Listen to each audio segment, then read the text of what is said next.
The phrase, "one of my big regrets is used when someone wants to express something they wish they had done differently in the past. It's a way of acknowledging that a particular decision or action, or lack of action, didn't turn out the way they had hoped, and they feel bad about it. When you say, "one of my big regrets is," you're about to share something significant that you regret, something that weighs on you because you believe it had a negative impact or missed opportunity. Imagine you're talking to a friend about your career choices. You might use this phrase to explain a decision you wish you could change. One of my big regrets is not pursuing that job opportunity in New York when I had the chance. It could have opened so many doors for me. You're having a conversation with a friend about relationships, and you're reflecting on a past situation. I wish I had stayed in touch with more friends from college. Yeah, one of my big regrets is losing contact with some really close friends from back then. Life just got in the way, I guess. In these examples, the phrase, "one of my big regrets is," introduces something important to the person that they wish had gone differently, whether it's about career, relationships, or any other significant aspect of life. It's a way of sharing a personal reflection on what they might have done better or differently. The phrase, "amenities aren't the only reason people want to work somewhere," means that while extra benefits or features, like a gym, free snacks, or nice office spaces, are attractive, they aren't the sole factor that makes a workplace desirable. People also care about things like job satisfaction, company culture, salary, career growth opportunities, and work-life balance. In a workplace context, amenities refer to additional perks or features that make the office environment more comfortable or enjoyable. However, this phrase is highlighting that these perks alone aren't enough to make people want to work at a particular company. Other factors are just as, if not more, important. Imagine you're discussing why you like working at your current job. Someone might assume it's because of the fancy office perks, but you explain that there's more to it than just amenities. Sure, the free lunches and game rooms are nice, but amenities aren't the only reason people want to work here. The supportive management and opportunities for growth are what really matter. You're talking to a friend who is considering a job offer from a company that has lots of cool perks, but they're unsure if it's the right fit for them. The office has a great view, free coffee, and even a gym. It sounds amazing. Those are great, but remember, amenities aren't the only reason people want to work somewhere. How do you feel about the actual job and the team? In essence, while amenities can make a workplace more appealing, they aren't the most important factor in deciding where to work. People also value things like meaningful work, good leadership, and a positive work environment. The phrase, "they were all bitching about the company," is a casual and somewhat informal way of saying that a group of people were complaining or expressing dissatisfaction about the company they work for. The word bitching is slang and is used to describe someone who is complaining in a negative or persistent way. Bitching means complaining in a way that is often seen as negative, unconstructive, or even a bit whiny. When someone says, "they were all bitching about the company," it implies that a group of people, likely employees, were all talking about their frustrations or problems with the company. It's not a polite or formal way to describe complaining, so it's typically used in casual conversations. Imagine you're talking to a friend about your co-workers after a meeting where everyone was unhappy with the company's new policies. After the meeting, they were all bitching about the company's new dress code. No one likes it, and they think it's too strict. You're at a social gathering and someone mentions how their colleagues feel about the management at work. How's everything going at work? Not great. Yesterday during lunch, they were all bitching about the company again. It's like every new change just makes things worse. In these examples, the phrase is used to describe situations where people are expressing their frustrations and complaints about the company. It's a casual and slightly negative way to talk about the act of complaining. The phrase, "we swung by to say hello," means that you and others made a quick, casual visit to someone, primarily just to greet them or check in briefly. Swung by implies that the visit was informal and possibly unplanned or spontaneous. You and a friend are out running errands, and you decide to make a quick stop at another friend's house just to see how they're doing. Afterward, you might say, We swung by to say hello. We were in the neighborhood, so we swung by to say hello to John.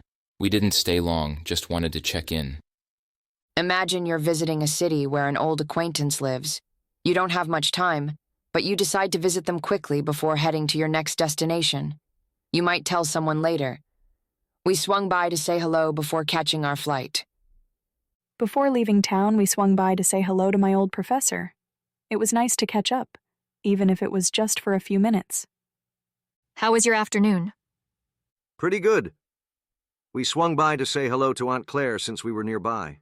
She was so happy to see us.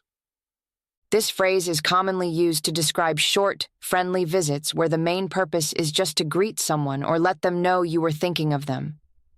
It's a casual way to show that you made an effort to connect, even if only briefly. The phrase, "I'm giving you the complete freedom how to get there," means that someone is allowing you to decide the best way to achieve a goal or complete a task. They are not dictating how you should do it. Instead, they trust you to choose the method that works best for you.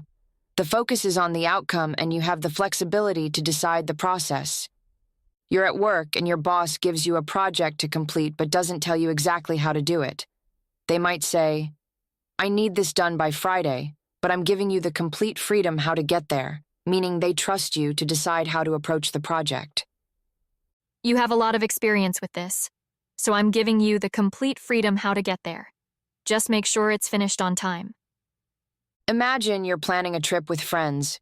You're in charge of making the travel arrangements, but your friends tell you, "We just want to arrive by noon. We're giving you the complete freedom how to get there," meaning they're leaving all the decisions up to you on how to plan the trip, as long as you arrive on time. We trust your judgment, so we're giving you the complete freedom how to get there.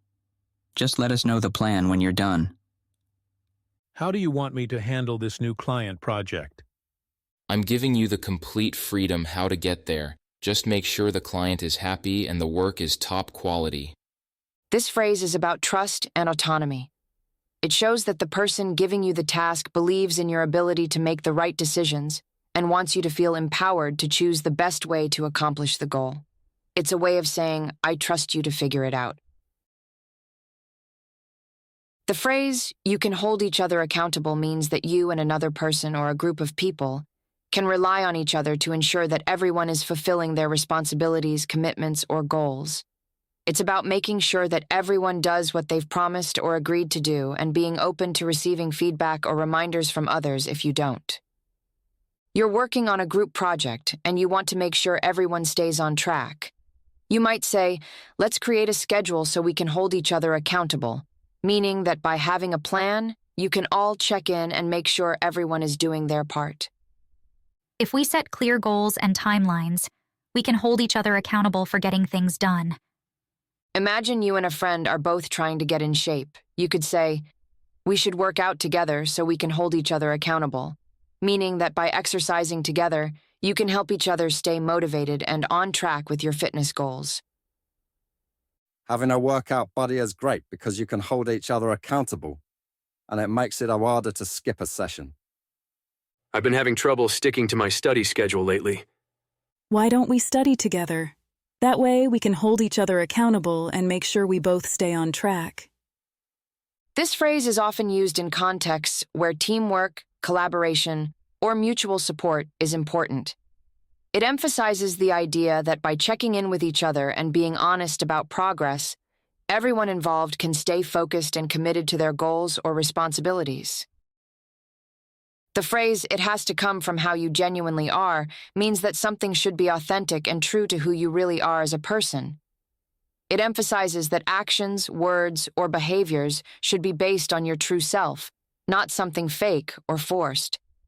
The idea is that whatever you're doing, it should be a reflection of your genuine personality, values, and beliefs. You're discussing with a friend about how to build meaningful relationships. You might say, "When you connect with others, it has to come from how you genuinely are," meaning that you should be yourself when building those connections, not pretending to be someone you're not. If you want people to trust you, it has to come from how you genuinely are, not just what you think they want to see. Imagine you're talking about how to be a good leader. You could say, "True leadership has to come from how you genuinely are," which means that being a good leader should reflect your real qualities and values, not an act you put on just to impress others. When giving advice, it has to come from how you genuinely are, because people can tell when you're being sincere. I've been trying to be more confident at work, but sometimes it feels forced. Confidence is important, but it has to come from how you genuinely are. If you're being yourself, it'll feel more natural. This phrase is about being authentic in your actions and interactions, encouraging you to let your true self guide how you behave and communicate with others. It's a reminder that people respond best when they sense that you're being honest and real, not trying to be someone you're not. The phrase, "one of the things that always inspired me for many years is used when someone is about to describe something that has been a long-term source of motivation or inspiration for them. It means that whatever they are about to mention has consistently influenced or encouraged them over a long period of time. Imagine you're talking about your career and what has kept you motivated throughout the years. You might say, "One of the things that always inspired me for many years is my father's work ethic." This means that your father's dedication to his work has been a major source of inspiration for you over time. One of the things that always inspired me for many years is how my mother never gave up, no matter how tough things got. You're discussing your love for art and you want to express what has kept you passionate about it for a long time. You could say, "One of the things that always inspired me for many years is the beauty of nature." This indicates that nature has been a continuous inspiration for your artistic pursuits. One of the things that always inspired me for many years is seeing how artists can turn everyday objects into something extraordinary. You've been so passionate about teaching for as long as I've known you. What keeps you going? One of the things that always inspired me for many years is watching my students grow and succeed. It's the most rewarding part of my job. This phrase is often used to introduce something that has played a significant and lasting role in motivating or inspiring a person. It emphasizes the long-term impact that this source of inspiration has had on the speaker's life or work. The phrase, "as most people there do," means that the speaker is describing something that is common or typical behavior among the majority of people in a particular place or group.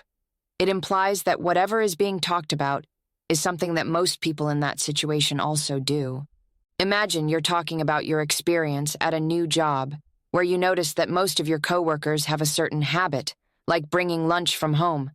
You might say, "I started bringing my lunch to work as most people there do," meaning that it's common for people in that office to bring their own food. I noticed everyone else was taking the train to work, so I decided to start doing the same, as most people there do. You're discussing a social event where everyone dresses very casually and you followed suit. You could say, "I wore jeans and a t-shirt as most people there do," indicating that dressing casually is the norm at that event. At the barbecue, I just wore my usual shorts and sandals as most people there do. Did you have fun at the concert last night? Yeah, it was great. I stood in the back to get a better view, as most people there do. This phrase is often used to explain that your actions or choices align with what is typical or expected in a specific group or setting. It highlights how you are following the common behavior of the majority in that context. The phrase, "we just scampered to safety," means that the speaker and others quickly moved or ran to a safe place, usually to avoid danger or harm. The word scampered suggests a quick, often playful or hurried movement, like how small animals might dash away to safety when they sense danger. Imagine you're hiking with friends and suddenly a storm rolls in. You all rush to find shelter. Later, you might say, "We just scampered to safety," meaning you all quickly moved to a safe place to avoid the storm. As soon as we saw the dark clouds and heard thunder, we just scampered to safety under the nearest shelter.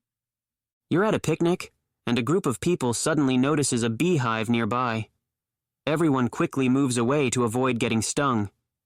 Someone might describe the moment later by saying, "We just scampered to safety when we saw the bees." When the bees started buzzing around, we didn't wait. Everyone just scampered to safety as fast as we could. What happened during your camping trip? I heard there was a bear. Yeah, we saw it from a distance. and we just scampered to safety back to our car. No one wanted to stick around to see what would happen. This phrase is typically used to describe a situation where people or animals quickly move to a safe place to avoid potential danger. It often conveys a sense of urgency and sometimes a bit of nervous excitement or relief after reaching safety.